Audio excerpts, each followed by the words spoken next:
Bonjour, bienvenue pour cette présentation d'Accelor OpenSuite. Lors de cette démonstration, nous allons voir comment dans Accelor nous pouvons gérer un cycle commercial complet.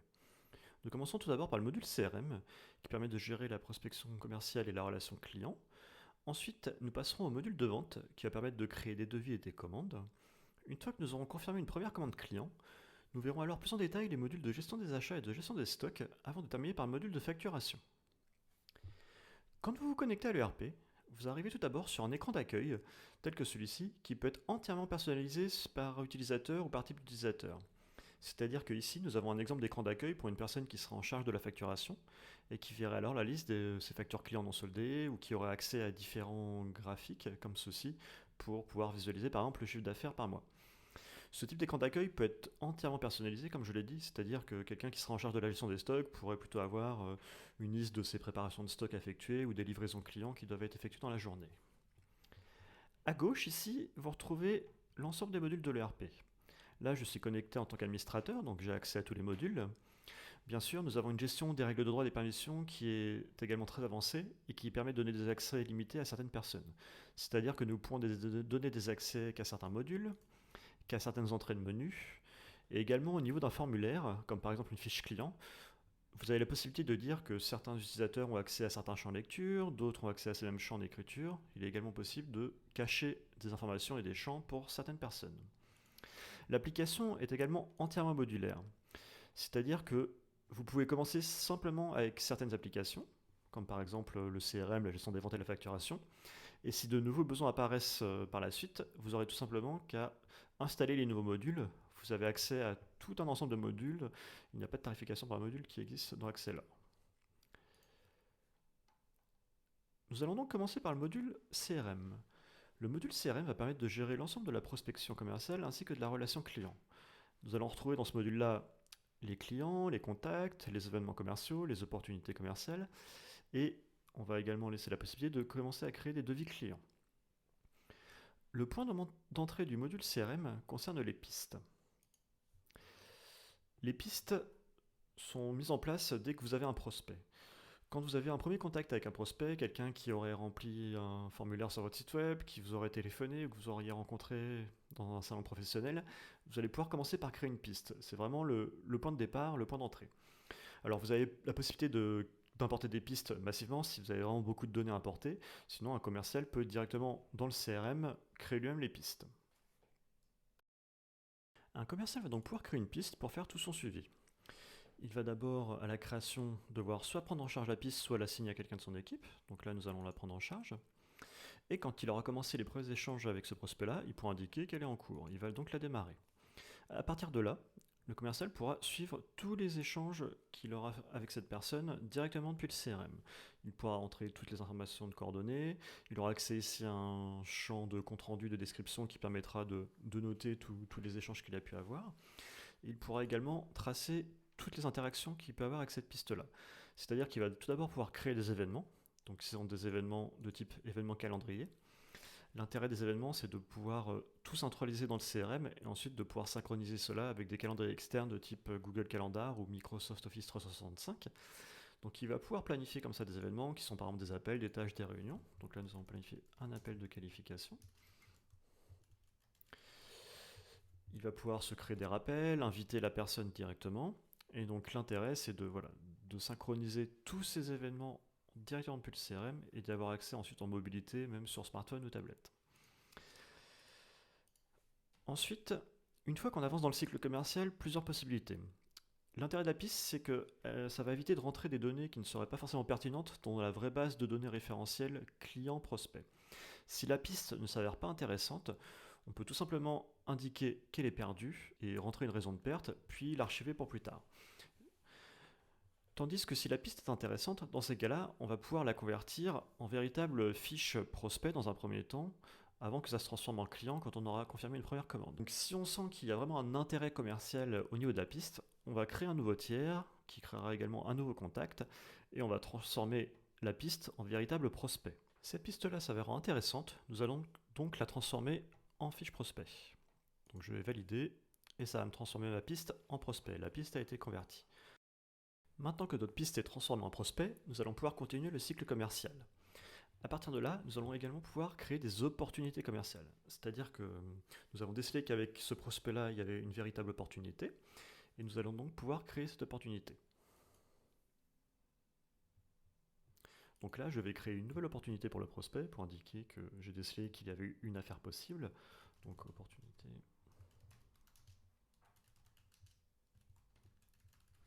Cette opportunité-là, je vais pouvoir indiquer un montant espéré de gain. Je peux également mettre en place des simulations pour indiquer qu'on a un montant standard espéré, mais qu'au mieux on espère gagner un certain montant et au pire un certain montant. Ça permet de faire des simulations de chiffre d'affaires et de prendre différents scénarios pour essayer de voir ce qui peut se passer dans l'année en cours. Je peux également indiquer la probabilité de gain de l'opportunité. Donc au départ, on va commencer avec une probabilité plutôt faible qui pourra augmenter au fur et à mesure de la relation commerciale. L'opportunité va suivre un workflow que l'on voit ici, et donc une fois qu'elle est nouvelle, on va pouvoir indiquer qu'on passe à la prochaine étape, et donc elle va être au stade de la qualification. Et on pourra comme ça avancer au fur et à mesure du cycle commercial dans les différentes étapes. Pour piloter les opportunités, je vais avoir accès à ce qu'on appelle une vue Kanban, qui permet d'avoir une visualisation complète de toutes les opportunités commerciales en cours. Je vais pouvoir voir chaque opportunité selon leur statut, savoir à quelle étape elles en sont.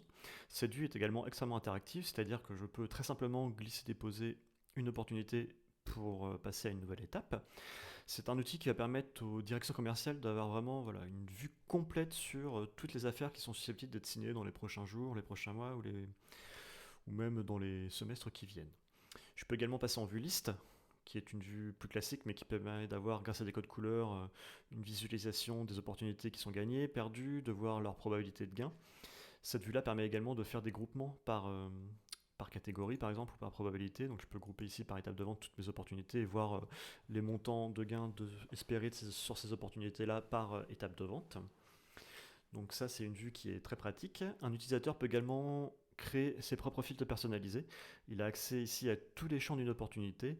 Il peut donc créer facilement des filtres personnalisés pour qu'il puisse filtrer certaines opportunités selon certains critères. Les opportunités ont des liens directs avec les ventes et notamment les devis. C'est-à-dire que depuis une opportunité, nous allons pouvoir créer un premier devis client.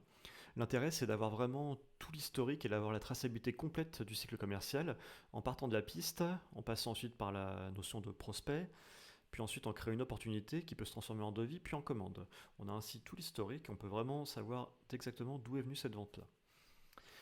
Nous allons voir par la suite la création de devis à travers le module vente.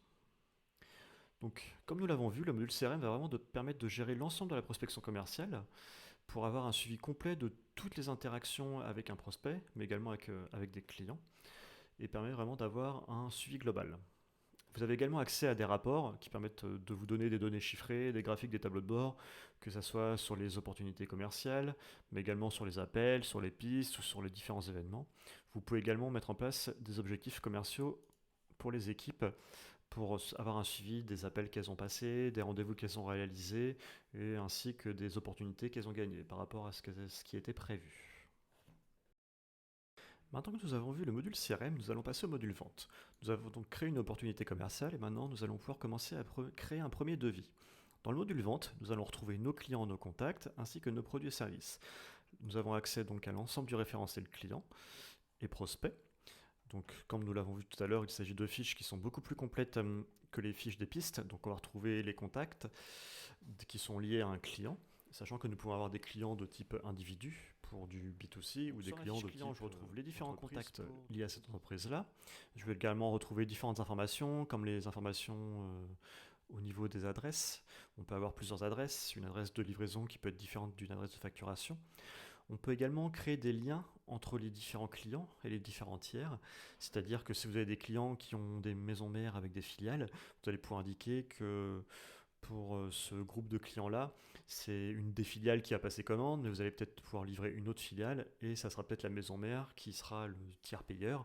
Donc dans ces cas-là, il va y avoir la possibilité de créer des liens entre ces différentes entités pour que le système automatiquement sache à qui la commande doit être passée, qui doit livrer et qui doit facturer. Vous avez également accès sur une fiche client à des informations de facturation et de paiement. Donc ça, c'est des informations qui vont être reprises ensuite par défaut directement sur les devis, les commandes ou les factures. Donc on peut retrouver le mode de paiement par défaut du client, les conditions de paiement qu'on a négociées avec lui, sa devise par défaut dans le cas où vous vendriez notamment à l'étranger, la solution étant multidevise. On peut également retrouver ici la notion de position fiscale. L'intérêt existe quand vous avez des clients à l'étranger. Vous pouvez rentrer une position fiscale qui est par exemple une position fiscale intra-Union européenne ou une position fiscale à l'export par exemple. Et cela va gérer automatiquement les équivalences de compte et les équivalences de taxes. Si nous avons par exemple un produit qui est en France vendu avec une TVA à taux normal, automatiquement si le client a une position fiscale intra-Union européenne, ça va lui appliquer sur sa commande une TVA exonérée intra-communautaire. Vous pouvez également, directement depuis la fiche client, avoir un raccourci vers les factures associées du client. C'est-à-dire que là, ça va me filtrer automatiquement toutes les factures qui sont liées à mon client à 2-3 services. Donc je pourrais voir en rouge les factures qui sont impayées, en vert les factures qui sont soldées. Je peux également avoir un raccourci directement ici vers les factures impayées. Donc sur cette fiche client, je vais vraiment pouvoir suivre toutes les interactions avec le client, donc les informations de facturation, les informations comptables. Je pourrais donc également suivre les différents soldes du client, voir son montant d'encours maximal accepté. Si ce montant d'encours est dépassé, un commercial ne pourra plus passer de commande, ça va le bloquer, et un administrateur pourra dans ces cas-là venir débloquer le client. Vous allez également retrouver, si vous avez activé le module de comptabilité, l'ensemble des lignes d'écriture comptable qui sont liées au client, donc qui sont visibles directement depuis la fiche client. On va retrouver, comme on l'a vu sur la piste tout à l'heure, l'ensemble des activités qui sont liées à un client. Donc il peut s'agir d'événements, d'opportunités commerciales. On va retrouver la liste de tous les devis et de toutes les commandes qui sont liées à ce client-là. Donc comme vous l'avez vu, nous avons une navigation qui est multi-onglet. Donc si je veux consulter le devis ou la commande d'un client, je peux tout simplement cliquer dessus et ça va m'ouvrir le devis correspondant dans une fenêtre ici, dans une pop-up. Je pourrais comme ça y accéder très facilement et le visualiser. Je vais retrouver également dans mon module de vente l'ensemble de mes produits et services. Donc là, je vais retrouver tout mon catalogue produits et services. Alors, quand on parle de catalogue produits-services, on peut parler aussi bien de produits physiques que de prestations de services ou de prestations récurrentes de type abonnement. Donc, je vais retrouver des produits physiques comme celui-là, qui est ici une fiche avec un disque dur. Tout d'abord, je vais pouvoir visualiser tout le détail des stocks de ce produit-là. Donc là, je peux voir très facilement et très rapidement l'ensemble du détail de stock. Donc je peux voir les quantités réellement en stock actuellement, les quantités futures qui vont prendre en compte d'éventuelles commandes clients, commandes fournisseurs ou ordres de fabrication qui seraient planifiés. Et je peux également avoir tout le détail pour savoir quelles sont les quantités en cours de commande client, les quantités en cours de commande fournisseur ou les quantités en cours de fabrication. Je pourrais également visualiser le stock projeté si je le voulais pour avoir vraiment une visualisation du stock dans le temps. Et je peux voir exactement dans quel emplacement de stock ce produit est stocké et quelles sont les quantités dans cet emplacement de stock. Comme je l'ai dit, le produit peut être approvisionné de plusieurs manières. Donc ça peut être un produit que je vais acheter auprès d'un fournisseur, mais ça pourrait être aussi un produit que je pourrais fabriquer. On a la notion de produit et de sous-types de produits, c'est-à-dire qu'on peut avoir des produits finis, des produits semi-finis, des composants. On a également différentes familles comptables et catégories de produits que vous pouvez entièrement personnaliser pour pouvoir catégoriser l'ensemble de vos produits. Ensuite, sur une fiche produit, on va retrouver beaucoup d'informations, donc soit des informations qui vont être liées à la vente, donc notamment savoir est-ce que c'est un produit qui est vendable ou pas, si oui, quel est son prix de vente. On peut également indiquer quelle est la méthode d'approvisionnement par défaut depuis les commandes clients, c'est-à-dire que dès qu'on a une commande client pour ce produit-là, on peut indiquer que est-ce qu'on va d'abord chercher en stock ce produit-là ou est-ce que c'est un produit qu'on ne gère pas en stock. Donc dans ces cas-là, on va directement l'acheter quand on a une commande client ou c'est un produit que l'on fabrique dès qu'on a une commande. Le système gère également différentes unités de stock avec des conversions automatiques d'unités, c'est-à-dire qu'on peut par exemple configurer qu'on achète certains produits à la tonne, mais ces produits-là, on va peut-être les stocker ou les vendre au kilo. Donc dans ce cas-là, le système fait automatiquement la conversion et génère les bonnes quantités. On peut également mettre en place différents types d'indicateurs, comme la possibilité de mettre en place des quantités multiples, c'est-à-dire qu'on pourra indiquer qu'un produit est vendable que sous certains multiples. Dans ces cas-là, le commercial ne pourra pas faire d'erreur. Et quand il passera une commande, le système lui indiquera que la quantité qu'il a sélectionnée est correcte ou non. On va retrouver également sur la fiche produit toutes les informations d'achat et de coût, c'est-à-dire que pour un produit qu'on achète, on va pouvoir indiquer quel est le fournisseur par défaut de ce produit-là. Mais on va également pouvoir indiquer si on a plusieurs fournisseurs pour ce produit. Donc là, on va retrouver le catalogue fournisseur avec la liste des différents fournisseurs qui proposent ce produit-là, avec le code produit dans le catalogue du fournisseur, le nom du produit, la devise d'achat et également le dernier prix d'achat ou les quantités minimales qu'il faut commander auprès de ce fournisseur-là. On peut également définir un prix de revient pour ce produit, donc soit le définir manuellement, soit sinon mettre en place un prix de revient qui va être calculé au dernier prix d'achat, au prix moyen pondéré ou au dernier prix de production. On peut également imputer des coefficients de gestion qui viendront impacter le prix de revient et également des coefficients de frais d'approche qui permettent de répercuter sur le prix de revient les frais d'approche ou les coûts qu'on a pu avoir auprès des fournisseurs, par exemple les coûts de transport. Je vais également pouvoir sur ma fiche produit rentrer un numéro de série qui va me permettre de générer automatiquement un code barre. Ce code barre ensuite pourra être utilisé notamment au niveau des stocks pour communiquer avec des touchettes pour pouvoir scanner automatiquement des produits qui seraient réceptionnés ou des produits qui seraient prêts à être envoyés à un client. Vous pouvez également mettre en place un numéro de suivi au niveau d'un produit, que ce soit un numéro de suivi ou un numéro de lot, qui peut se mettre en place de plusieurs façons, automatiquement au niveau des achats quand on réceptionne une marchandise d'un fournisseur ou automatiquement à la vente quand on fait une expédition de marchandises. Ça peut être géré comme ça au FIFO, au LIFO. Il y a plusieurs moyens de gérer ainsi les numéros de suivi. Nous venons ici de voir la fiche d'un produit physique. Vous avez bien sûr également accès à des fiches de prestations de type service. C'est-à-dire que l'on peut rentrer des prestations de type consultant, chef de projet ou projet qui vont vraiment être des prestations de service pour lesquelles on ne va pas gérer de stock. Une fois que nous avons vu les clients, les contacts et les produits de service, nous allons pouvoir maintenant créer un premier devis client. Nous allons donc depuis cette entrée de menu pouvoir créer un nouveau devis. Alors je vais tout d'abord sélectionner un client. Donc vous pouvez faire des recherches directement depuis la fiche client, rentrer le nom du client et le sélectionner. Ça va reprendre automatiquement des informations de la fiche client, donc les adresses de facturation, de livraison, ça va reprendre notamment les différentes caractéristiques du client, donc son mode de paiement par défaut, les conditions de paiement, éventuellement. Ensuite, une fois que ces informations ont été récupérées, nous allons pouvoir créer le devis en lui-même. Donc les devis peuvent être créés de plusieurs manières. Vous pouvez tout d'abord avoir accès à des modèles de devis. L'intérêt, c'est d'avoir des modèles avec déjà des lignes qui sont pré-rentrées. Comme ça, cela fait gagner du temps et dès que vous avez un devis qui correspond, il faut récupérer le modèle. Vous n'avez plus qu'à modifier les quantités ou rajouter ou enlever certains produits.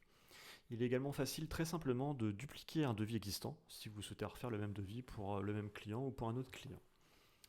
Là, nous allons créer un devis à partir de 0.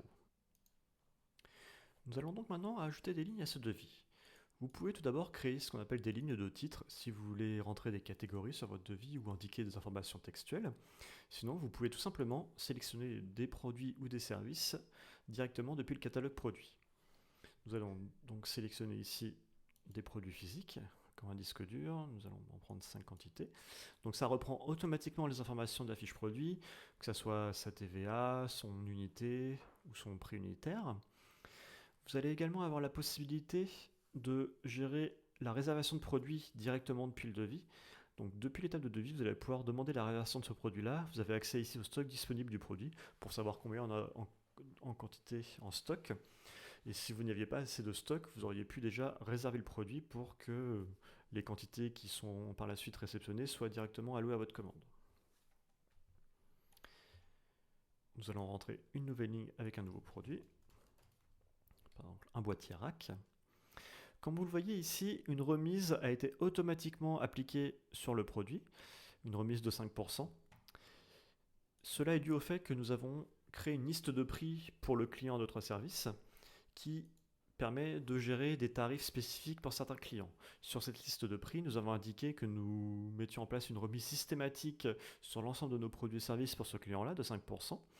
Mais nous pouvons également détailler les remises en faisant des remises par produit ou catégorie. Donc on peut indiquer également sur une liste de prix qu'on souhaite faire des tarifs spécifiques pour ce client-là que sur certains produits ou sur certaines catégories de produits. Nous allons donc pouvoir mettre en place comme ça différentes remises sur certains produits, avec par exemple des remises par palier qui vont être différentes selon les quantités commandées. Il peut également s'agir d'une remise avec un prix qui va remplacer un autre prix. Au lieu d'avoir un prix de vente de 80 € qui va être le prix public, je vais faire par exemple pour ce client-là un prix de vente qui va être de 70 €. Le prix va être remplacé. Donc une fois que nous avons créé nos listes de prix, on peut les attribuer à des clients Et automatiquement, quand on va faire un devis pour ce client-là, la liste de prix va être récupérée, comme nous l'avons vu ici. Je ne suis pas venu la rentrer manuellement, la liste de prix a été récupérée automatiquement. Et les tarifs négociés avec ce client-là vont être automatiquement appliqués. Le commercial n'aura pas besoin d'aller vérifier les prix qui ont été négociés. Bien sûr, il a toujours la possibilité de modifier cette remise s'il souhaite faire une remise supplémentaire. Donc là, j'ai créé mes 2 lignes de devis. Maintenant, une fois que cela est fait, je vais pouvoir finaliser mon devis. C'est-à-dire que j'ai terminé de le remplir, maintenant il est finalisé. Donc à partir de là, je vais pouvoir faire plusieurs choses. Tout d'abord, je vais pouvoir imprimer mon devis. Ça va me générer le devis en PDF. Donc là, j'ai accès à une impression de devis qui est standard. Bien sûr, les impressions de devis sont personnalisables. C'est-à-dire que très simplement, vous pouvez tout d'abord modifier une impression en changeant votre logo, en modifiant l'entête. Vous pouvez également modifier très facilement le pied de page, rajouter des mentions légales. Vous avez également accès dans le RP à des configurations qui permettent d'activer certaines options ou pas sur l'impression d'un devis, comme par exemple avoir une image de présentation, avoir un texte de description, cacher ou non les remises sur le devis. Donc ça, c'est des simples configurations. Et après, bien sûr, nous avons la possibilité de paramétrer les devis pour modifier le design ou rajouter des informations. Nous utilisons pour cela des outils de reporting open source qui sont directement connectés à l'ERP. Vous avez également la possibilité d'envoyer directement un devis par email à un client. Donc vous pouvez très facilement créer des modèles d'envoi d'email. Donc là, par exemple, créer un modèle d'envoi de devis client. Donc le modèle va aller automatiquement récupérer le devis en pièce jointe en PDF. Vous pouvez aussi définir qu'avec un envoi de devis, vous souhaitez envoyer d'autres types de documents, comme par exemple des conditions générales de vente ou des fiches techniques. Et à partir de là, ici, nous avons un texte déjà préimplémenté dans le devis que vous pouvez modifier si besoin et vous pourrez ainsi envoyer directement le devis par email depuis l'ERP. Le grand avantage, c'est que ça va historiser l'envoi du devis au client au niveau de la fiche client. Vous pourrez donc voir dans l'historique que vous avez bien envoyé l'email depuis l'ERP. Maintenant que le devis est à finaliser, vous attendez la réponse du client. Donc si le client vous répond que c'est OK, vous pourrez le transformer en nouvelle commande. Sinon, s'il vous demande de faire des modifications, vous pourrez tout simplement créer de nouvelles versions. Dans ces cas-là, nous allons avoir un versionning de devis qui va être mis en place et vous pourrez visualiser les différentes versions au niveau de la gestion documentaire qui permettent ici d'avoir les différentes versions du devis qui sont toujours stockées au niveau des documents ici. Maintenant que le devis a été finalisé, nous allons le transformer en commande. Donc là, le client nous a donné son accord et nous confirmons la commande. La commande a donc été confirmée. Nous avons ici un indicateur avec un fil de discussion qui permet de s'abonner à n'importe quelle pièce du système. Donc un commercial a la possibilité de s'abonner à des devis et de recevoir ainsi automatiquement une notification s'il y a une modification sur le devis ou que par exemple le devis est passé du statut finalisé au statut de commande confirmée. Donc là, si je m'étais abonné à ce devis-là, j'aurais reçu automatiquement une notification que je retrouve ici dans mon Messenger, dans la boîte de réception, qui m'a envoyé une notification pour m'avertir que voilà, le devis a été transformé par exemple par la responsable des ventes et que maintenant il est passé en commande confirmée. Maintenant que ma commande a été confirmée, je vais pouvoir expédier la marchandise.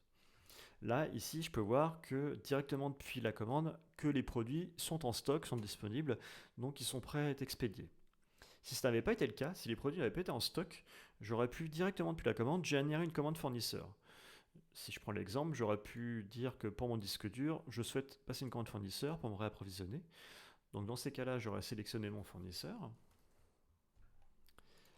et ça m'aurait généré une commande fournisseur pour mes 5 quantités de disque dur.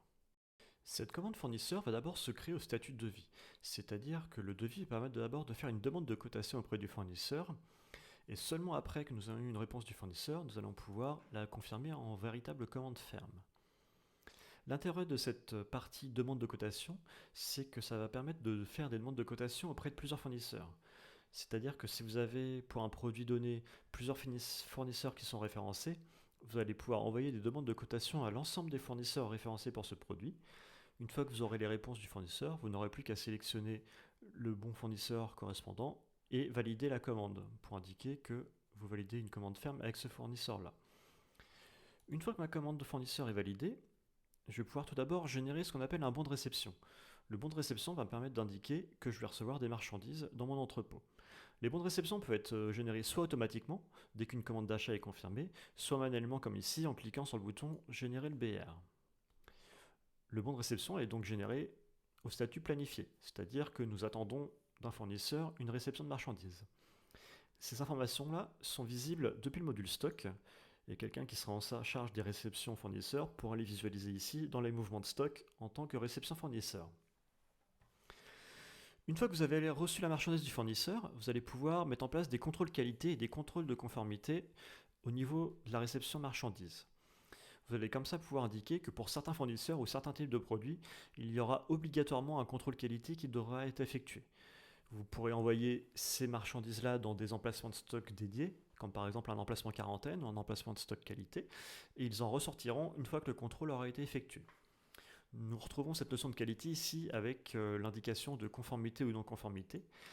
Les informations qui sont entrées au niveau de la réception vont remonter notamment au niveau du fournisseur. Si je vais sur une fiche fournisseur, je vais pouvoir retrouver toutes les informations de qualité et de conformité. Donc sur la fiche fournisseur, dans son onglet fournisseur, je retrouverai toute l'information du catalogue fournisseur avec l'ensemble des produits proposés par ce fournisseur-là. Mais je vais retrouver le niveau de qualité du fournisseur et la qualité par produit de ce fournisseur-là. Donc je peux très rapidement voir si j'ai un problème de qualité avec un fournisseur et si les marchandises qu'il m'envoie sont conformes ou non conformes. Une fois que j'ai fait ce contrôle de qualité, je vais pouvoir indiquer que le mouvement de stock est réalisé, c'est-à-dire que j'ai bien reçu la marchandise et qu'elle est rentrée dans mon stock. Là, les marchandises sont bien rentrées dans mon stock et ont atterri dans mon entrepôt principal, avec un mouvement de stock qui est bien conforme. Maintenant que cela est fait, je peux, si je souhaite, générer une facture fournisseur, qui va être ce qu'on appelle une facture de contrôle, c'est-à-dire que la facture va être générée selon les marchandises indiquées dans ma commande et dans ma réception. Donc là, la facture va bien être générée avec mes 5 quantités de disques durs. Nous appelons ça une facture de contrôle parce que le système va déjà pré-générer une facture au statut proforma dans le système. Et une fois que vous aurez reçu la véritable facture du fournisseur, vous aurez simplement à venir contrôler la facture générée dans l'ERP pour vérifier que les quantités, le prix soient les bons. Et si cela est bon, vous pouvez la valider, sinon vous pouvez faire des modifications. Mais une fois que le contrôle a été fait, vous pourrez indiquer le numéro de facture du fournisseur, la date de la pièce justificative. Une fois que le contrôle a été fait, vous pourrez donc valider la facture. Cette facture pourra ensuite être envoyée en comptabilité. Maintenant que nous avons vu la partie achat, que nous avons, à partir d'une commande client, passé une commande fournisseur pour nous réapprovisionner, nous allons pouvoir repasser à notre commande client et passer à la partie expédition. Sur ma commande client, je vais donc pouvoir générer un bon de livraison. Comme pour les bons de réception pour les achats, un bon de livraison pourrait être automatiquement généré dès qu'une commande client est confirmée, ou je pourrais tout simplement, depuis une commande, générer moi-même le BL. Le système va me générer un bon de livraison au statut planifié, et je vais tout de suite avoir l'indicateur pour savoir est-ce que les produits que je dois expédier à mon client sont disponibles ou pas. Ici, je peux voir que tout est disponible au niveau de la commande, j'ai la même information au niveau des lignes de commande pour voir pour chaque ligne ce qui est disponible ou pas. Donc là, les produits sont disponibles, c'est-à-dire que je vais pouvoir les expédier au client. Le préparateur, lui, va pouvoir imprimer un bon de préparation.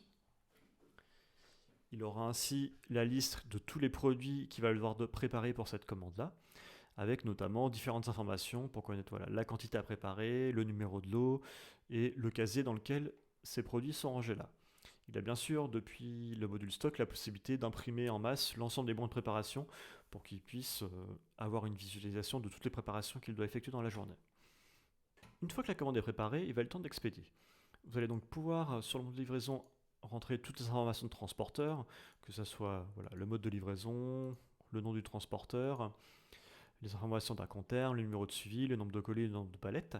Vous pouvez également, à travers le module stock, créer ce qu'on appelle des fiches logistiques, qui sont notamment très utiles si vous faites des ventes à l'étranger. La fiche logistique va vraiment détailler l'ensemble de l'expédition pour savoir combien nous avons de palettes, et dans cette palette-là, quels sont les produits qui sont contenus dans la palette. Ça peut être également des colis. L'intérêt, c'est d'avoir vraiment l'expédition complètement détaillée avec les quantités de produits, les masses, les dimensions.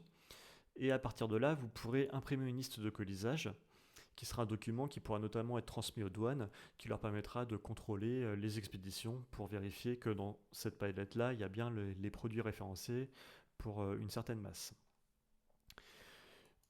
Une fois que la fiche logistique est remplie, vous pourrez valider le transporteur et indiquer que les produits ont été enlevés par le transporteur.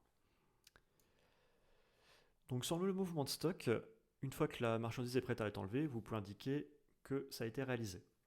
Vous n'êtes pas obligé d'expédier toute la marchandise d'un coup. Le système va pouvoir gérer des livraisons de façon cadencée, c'est-à-dire à plusieurs dates, ou gérer ce qu'on appelle des reliquats. C'est-à-dire que si finalement vous n'expédiez pour l'instant pas les 5 disques durs, mais vous décidez d'en expédier que 3, le système va automatiquement générer un bon de livraison reliquat quand vous allez réaliser l'expédition. C'est-à-dire que là, vous n'avez expédié que 3 quantités de disques durs. Le système vous demande est-ce que vous voulez gérer les reliquats pour les quantités non livrées. Donc on va indiquer oui.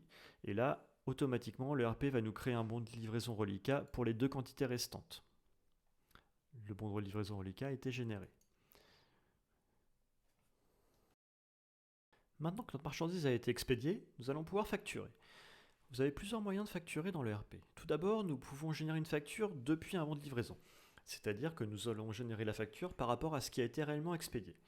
Dans ces cas-là, je vais choisir de tout facturer et ça va me facturer tout ce qui a été réellement expédié dans ma livraison. Donc ça, c'est le cas simple. Je peux également générer des factures en masse par rapport à tous mes BL. C'est-à-dire que je peux aller récupérer tous les bons de livraison qui sont à facturer et je vais pouvoir indiquer au système de soit me générer une facture unique si j'ai plusieurs bons de livraison pour un seul client. Donc dans ces cas-là, il va me générer une seule facture pour l'ensemble de ces livraisons. Ou je peux demander au système de générer une facture par bon de livraison. On aura également eu la possibilité de générer une facture depuis la commande. Donc là, si je retourne sur ma commande, donc déjà je peux voir qu'elle a été partiellement livrée, vu que j'ai expédié une partie des produits. J'ai des indicateurs visuels qui me permettent tout de suite de voir si une commande a été facturée ou pas, ou livrée. Et à partir de ma commande, j'aurais pu notamment générer une facture, et notamment générer une facture d'acompte. Donc j'aurais pu tout d'abord facturer un acompte, qui peut être par exemple de 10%, et dans ces cas-là, ça m'aurait généré une facture d'acompte. J'aurais également pu facturer selon un échéancier de paiement qui aurait pu être mis en place. Vous avez donc accès à plusieurs possibilités pour générer une facture. Une fois qu'une facture a été générée, vous pourrez la retrouver dans le module de facturation. Vous retrouverez ici toutes les factures de l'ERP, que ce soit des factures clients ou des factures fournisseurs. Une facture, quand elle est générée, est d'abord générée au statut Proforma. Au statut Proforma, vous pourrez modifier cette facture, c'est-à-dire que vous aurez accès à la modification et vous pourrez toujours faire des modifications, enlever des lignes, modifier un prix ou rajouter des quantités. Ensuite, vous avez un workflow de validation qui peut être en une ou deux étapes. Ici, nous avons 2 étapes d'activer, mais nous aurions pu activer qu'une seule étape pour la valider. Dans ce schéma-là, la facture est d'abord validée, puis ventilée. Nous allons donc valider une facture, et ensuite nous allons la ventiler. Une fois qu'elle est ventilée, la facture ne pourra plus être modifiée. La facture va donc être envoyée en comptabilité, et nous pourrons retrouver sur notre facture, ici dans l'onglet comptabilité, l'écriture comptable qui a été générée, ainsi que les différentes lignes d'écriture. Vous avez donc, au niveau de la facturation, plusieurs possibilités. Vous pouvez tout simplement vous arrêter à la facturation dans l'ERP et gérer la comptabilité dans un logiciel comptable externe. Dans ces cas-là, nous allons faire des exports comptables vers ce logiciel, qui sont notamment des exports de type FEC, ou vous avez la possibilité de gérer l'ensemble de la comptabilité dans l'ERP. Donc voilà, plusieurs choix s'offrent à vous. Maintenant que ma facture est complètement validée, je vais pouvoir enregistrer un paiement. Donc pour enregistrer un paiement, plusieurs façons de faire. Vous pouvez tout simplement, depuis la facture, enregistrer un nouveau paiement. Donc dans ces cas-là, vous pourrez soit faire un paiement total de la facture, soit un paiement partiel, indiquer quel est le mode de paiement, et valider le paiement. Là, on voit ici voilà, que la facture a été payée à cette date-là et que le montant dû est de 0 €. Vous pouvez retrouver au niveau de la facture l'historique des différents paiements ici. Donc s'il y a plusieurs paiements qui ont été effectués, vous pourrez tout de suite avoir un historique ici. Vous avez également la possibilité d'utiliser l'assistant de paiement qui lui va vous permettre de gérer les paiements, on va dire, de façon massive en allant récupérer toutes les pièces qui sont à payer et en pouvant réaliser des imputations. C'est-à-dire que si un client a plusieurs factures chez vous, mais qui vous fait un seul virement de, par exemple, 10 000 € pour plusieurs factures, vous pourrez, depuis cet assistant de paiement, dire que sur ce virement de 10 000 €, vous allez en imputer 5 000 sur une facture, 3 000 sur une autre facture, puis 2 000 sur une facture restante. Nous avons également la possibilité de mettre en place, via le module de paiement bancaire, directement des prélèvements SEPA. Si vous avez notamment des contrats d'abonnement et que vous prélevez directement vos clients, ce module de paiement bancaire fonctionne et est compatible avec le protocole de communication bancaire EBIX-TS, qui permet, grâce à des contrats avec votre banque et des certificats sécurisés côté ERP, de soit générer directement des prélèvements SEPA depuis l'ERP, côté client, ou si vous devez payer des fournisseurs, de faire directement des virements bancaires depuis l'ERP, et ce, de façon complètement sécurisée. Vous avez donc ici accès aux virements SEPA ou aux virements internationaux. Nous avons vu ici le cas d'une facture qui aura été réglée dans les temps. Si ce n'est pas le cas, nous avons dans le module comptabilité une application de gestion des recouvrements, c'est-à-dire qu'en cas d'impayé, vous pouvez mettre en place des méthodes de recouvrement qui vont permettre d'automatiser le recouvrement et la relance auprès des clients. C'est-à-dire que vous pouvez mettre en place des méthodes avec différentes possibilités pour indiquer au système que, ici par exemple, si ma facture a une date d'échéance qui est arrivée à 0 et qu'il n'y a toujours eu aucun paiement d'enregistré, le système envoie automatiquement un email de relance au client. On peut également mettre différents niveaux de relance selon le nombre de jours d'impayés ou mettre en place des relances spécifiques pour certains montants. Par exemple, si c'est des gros montants, on va peut-être pouvoir mettre en place des actions un petit peu plus fortes. On peut bien sûr mettre en place des validations manuelles également pour par exemple indiquer que si c'est une menace à huissier, on peut-être qu'il y ait quelqu'un qui vérifie avant plutôt que ce soit le système qui envoie lui-même une menace à huissier au client. Donc cette fonctionnalité de recouvrement permet donc d'automatiser les relances en cas d'impayé pour que vous n'ayez pas à gérer ça manuellement. Le système est également compatible avec l'affacturage, c'est-à-dire que si vous faites appel à des factors pour gérer votre recouvrement, nous allons pouvoir mettre en place tout un système de recouvrement spécifique pour que les factures soient envoyées aux factors et soient ensuite récupérées si besoin. Ici la partie facturation. Vous pouvez, si vous le souhaitez, gérer également la comptabilité dans l'ERP. Nous n'allons pas forcément rentrer dans cette démonstration dans le détail du module comptabilité, mais sachez que vous pouvez gérer l'ensemble de votre comptabilité directement depuis le système, c'est-à-dire que vous retrouverez l'ensemble de vos écritures comptables, vous pourrez faire du lettrage notamment, vous retrouverez également l'ensemble des paiements, des traitements périodiques, que ce soit des rejets de chèques, du passage en irrécouvrable ou des réconciliations. Comme je vous l'ai dit tout à l'heure, vous avez accès à un module de paiement bancaire qui permet soit de faire des prélèvements SEPA, soit faire des virements bancaires directement depuis l'ERP, mais vous pouvez également récupérer vos relevés bancaires dans l'ERP pour après faire du rapprochement bancaire. Le système gère également les immobilisations. Vous avez accès à tout un ensemble d'exports et de rapports comptables, donc vous pouvez très facilement faire des rapports comptables, que ce soit par exemple des grands livres, des comptes de résultats, des bilans, des états sur TVA. Tous ces rapports peuvent être ensuite filtrés sur certaines périodes comptables, ou sur certains comptes comptables, ou sur certains tiers. Vous avez donc accès à un module comptable complètement intégré. Les documents comptables peuvent être exportés sous différents formats, PDF, Excel ou EDS par exemple. Donc voilà, je peux imprimer mon grand livre et avoir tout le détail de mon grand livre sous format PDF.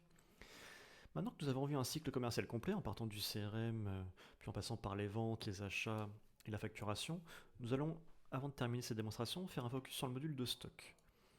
Le module de stock est transversal et permet de faire le lien notamment entre les achats, les ventes, pour gérer tout ce qui est réapprovisionnement. Vous allez retrouver dans le module de stock l'ensemble de vos mouvements de stock, que ce soit des livraisons clients, des retours clients, des réceptions fournisseurs, des retours fournisseurs. Mais vous allez également avoir un suivi plus complet de tout ce qui se passe au niveau des stocks. On va déjà pouvoir faire des recherches par numéro de suivi. Comme nous l'avons dit tout à l'heure, on peut mettre en place pour des produits un suivi, notamment avec des numéros de lot. Ce module de recherche de numéro de suivi permet, pour un produit en particulier, de faire des recherches en tapant son numéro de lot, son numéro de série. Donc si je prends mon serveur classique et que je cherche par un numéro de suivi, je vais donc avoir une traçabilité complète de mes produits pour ainsi suivre exactement chez quel client le produit a été envoyé, quel fournisseur me l'a envoyé, ou tout simplement savoir dans quel emplacement de stock ce produit est actuellement. Ça permet d'avoir une traçabilité sur toute la ligne. Le module de stock va également vous donner la possibilité de créer des inventaires, mais également de voir la disponibilité de tous les produits dans un emplacement de stock. Donc je peux donc chercher par emplacement de stock la disponibilité de tous mes produits. Dans ces cas-là, un calcul va se lancer et va m'indiquer pour chaque produit quelles sont les quantités en stock actuellement dans cet emplacement. Un point très important du module stock est le calcul des besoins. Le calcul des besoins va être une aide complète pour le réapprovisionnement et va se baser sur différents éléments. Le calcul des besoins va tout d'abord prendre en compte des règles de stock que vous allez pouvoir fixer. Une règle de stock va permettre d'indiquer que pour un produit, vous allez vouloir mettre en place des quantités minimales de stock afin que ça déclenche soit une alerte, soit que ça déclenche une proposition d'achat dans le CBN. Vous pouvez également mettre en place des quantités idéales pour indiquer que idéalement vous souhaitez toujours avoir une certaine quantité de ce grenier en stock et mettre un plafond avec une quantité maximale, notamment dans le cas où vous n'avez pas non plus énormément de place pour stocker dans votre entrepôt, vous ne voulez pas forcément avoir trop de quantité en stock. Dans ces cas-là, le système pourra noter qu'il ne faut pas dépasser une certaine quantité. Ces alertes de stock peuvent être soit utilisées simplement en tant qu'alerte, c'est-à-dire que si le RP détecte que les stocks, notamment minimaux, ne sont pas respectés, il pourra vous envoyer une alerte, soit une notification, soit un email. Mais ces règles de stock vont être également utilisées dans le calcul des besoins. Donc le calcul des besoins va prendre en compte ces règles de stock. Il va également prendre en compte d'autres éléments, comme les commandes clients en cours, les commandes fournisseurs en cours qui seraient planifiées ou déjà lancées. Il peut également prendre en compte des ordres de fabrication pour une entreprise industrielle. Donc ce sont des algorithmes qui vont tourner et qui vont pouvoir, grâce à tous ces éléments-là, vous proposer notamment de recommander certains produits ou certains composants auprès d'un fournisseur. Donc si le système a détecté que vous avez plusieurs ventes qui sont planifiées mais que vous n'avez pas assez de quantité en stock pour y répondre, le système va vous faire des propositions d'achat que vous pourrez consulter et choisir de générer ou pas. Également intégrer dans le calcul des besoins des prévisions de vente.